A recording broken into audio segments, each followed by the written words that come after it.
L'urgence, c'est quand je me rends compte que mes enfants nous diront peut-être, à nous les parents, papa, maman, ah, qu'elle était belle votre planète. Et en effet, d'un coup, on prend conscience du malaise, d'un grand malaise, et on se dit, c'est pas possible qu'on laisse nos enfants une planète qui se dégrade. Et cette dégradation s'exprime à travers ces paysages. C'est pour ça que les paysages, pour moi, c'est le signal d'urgence, en effet, de la dégradation, et c'est le signal qu'il faut rétablir une relation affective, sensible, amoureuse, on pourrait dire, à la planète, amoureuse dans le sens où cette relation permettra de reprendre soin de la planète.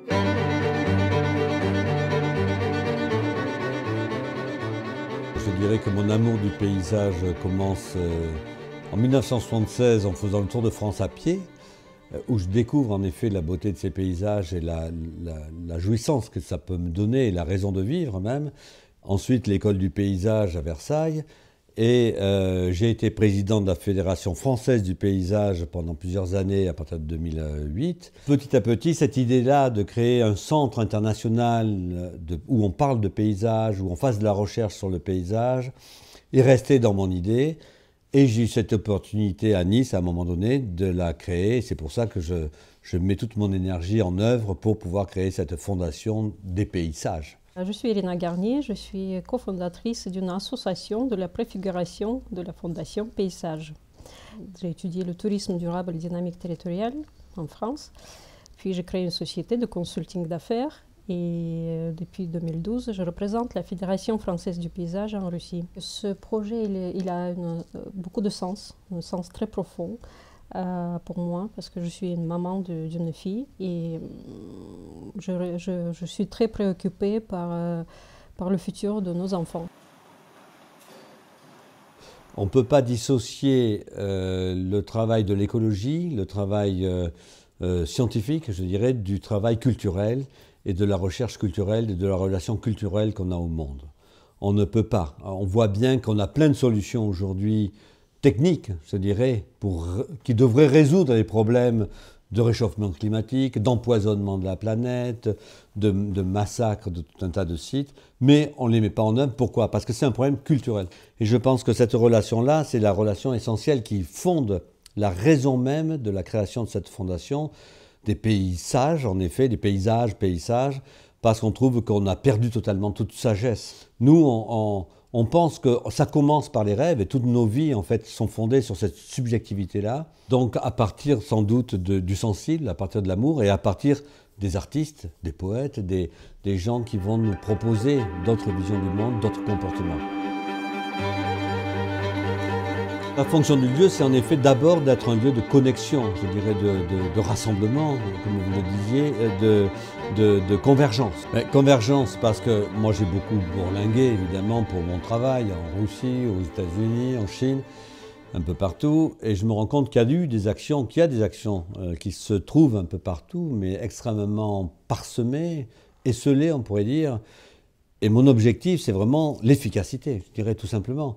Et pour être efficace, il faut rassembler ses forces quelque part. Il n'y a pas de lieu réellement où convergent ces énergies de recherche qui sont sur les paysages, sur les jardins, sur les nouvelles formes, en effet, d'environnement que l'on peut créer, de nouveaux comportements. C'est pour ça que la Fondation Paysage doit permettre ce rassemblement. Quand on viendra ici, on sait qu'on aura l'ensemble des informations, des actions qui sont menées dans le monde et on va connecter en effet l'ensemble de ces actions pour être efficace et pour convaincre. Nous ne parlons pas ici de sauver la planète par les moyens techniques, nous parlons de conscience des gens. Nous parlons de quelque chose de sensible que nous portons chacun dans notre lame. Nice me paraissait en effet l'endroit idéal parce que c'est une ville paysage. C'est une ville qui va de 3000 mètres d'altitude à la mer, des neiges éternelles jusqu'aux palmiers éternels, on pourrait dire. Donc on a une palette extraordinaire, elle est extrêmement attractive. Donc c'est une opportunité qui nous a été donnée et que l'on a saisie. Notre projet de créer ce centre international de paysage a pris corps au sein de l'abbaye de Roseland. Nice, c'est une ville qui a une histoire particulière pour la France et pour le monde entier. qui est connue dans le monde entier. C'est une ville qui se trouve à un croisement de chemins. Ici, c'est une ville qui est fondée, qui a été fondée grâce à ces paysages et qui continue à exploiter les paysages pour son activité touristique. Une ville qui est riche, où il y a un très joli, très bel aéroport international, où vous pouvez prendre l'avion, partir dans tous les pays du monde. C'est une ville qui accueille beaucoup de gens, beaucoup d'événements culturels, beaucoup d'événements de toutes sortes, mais en fait, il manque quelque chose, je pense. En fait, là. Et nous allons apporter cette petite brique. L'abbaye fait à peu près 1000 m², en 3 étages de 300 m². Donc on a prévu le premier niveau très accessible de faire le lieu de rencontre, d'exposition, voilà, de colloques. On a une grande salle pour faire des salles de conférences. À l'étage, on pourra faire des ateliers. Donc, et puis on a en même temps, cette abbaye est un lieu extraordinaire parce que c'est vraiment un lieu de paysage, parce qu'on voit la mer et en même temps on rentre dans la montagne dans une espèce de grande cave immense, ils appellent ça une crypte égyptienne, une grande cave dans laquelle on pourra aussi faire des rassemblements. Et puis on a 1 hectare de jardins en terrasse dans lesquels on va pouvoir faire des vrais jardins expérimentaux. Donc on a prévu de recréer un véritable arboretum expérimental sur toute la végétation d'avenir, les plantes d'avenir, parce qu'on sait très bien qu'aujourd'hui, tout l'écosystème va changer. Quels vont être les nouveaux écosystèmes? Donc en travaillant avec la Villa Thurey, on a de nouveaux écosystèmes qu'on va pouvoir expérimenter sur le site et les rendre surtout pédagogiques. Notre but, ce n'est pas de faire de la recherche scientifique en soi, ex abrupto. Notre but, c'est de faire une recherche qui soit populaire, qui soit communiquée, qui soit sociale. C'est un axe montagne-mer. Montagne-mer, puisque ici on rentre carrément dans la montagne, c'est une grotte. Le Nice International Landscape Center, c'est le NILS. C'est en effet l'idée de créer un centre de formation pour les politiques et les décideurs, les maîtres d'ouvrage, qui font la transformation des territoires, qui précèdent la transformation des villes. Avec des sessions qui seraient de quelques jours pour les plus courtes et puis de plusieurs mois pour les plus longues, évidemment dans lesquelles on pourrait parler vraiment de paysage, que de paysage, parce que je me rends compte aujourd'hui qu'il y a un véritable déficit considérable de la prise en compte des paysages dans la transformation des territoires. Pour nous, c'est devenu vital que les gens redécouvrent le dehors des villes, le ciel, les nuages qui passent. Mais seulement, il faut avoir des clés pour le découvrir, c'est merveilleux. Sans ces clés, évidemment, il reste quelque chose d'abstrait, d'étranger. Donc notre mission, notre grande mission, ce serait de redonner des clés de lecture, de jouissance, là aussi, d'appréciation, de goût. Comme il y a des écoles de goût qui ont été faites par les grands cuisiniers français, il faut faire la même chose sur les paysages. Aujourd'hui, ça n'est pas fait.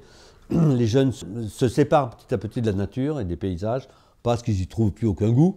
Et en effet, il faut rééduquer le goût de la nature. Nous avons 2 étapes pour la création de la fondation. Nous sommes à l'étape 1. Nous avons besoin de fonds pour l'activité de l'association. En ce moment, nous avons fait l'appel aux subventions publiques et aussi aux entreprises, petites et moyennes entreprises locaux. Déjà pour avoir un statut de la fondation et avoir cette reconnaissance d'utilité publique, nous avons besoin de promesses de dons au niveau de 1 500 000 €. Pour fonctionner la fondation, il nous faut un budget annuel à peu près 500 000 € et environ 3 millions, 3,5 millions pour restaurer l'abbaye Roselande, le site historique, monument historique. Pour ce projet, bien sûr, nous avons besoin des subventions publiques, mais c'est surtout les mécènes. On attend les fonds des mécènes privés et les mécènes des entreprises, des grandes multinationales. Et nous allons travailler effectivement avec d'autres pays du monde pour faire venir le fonds.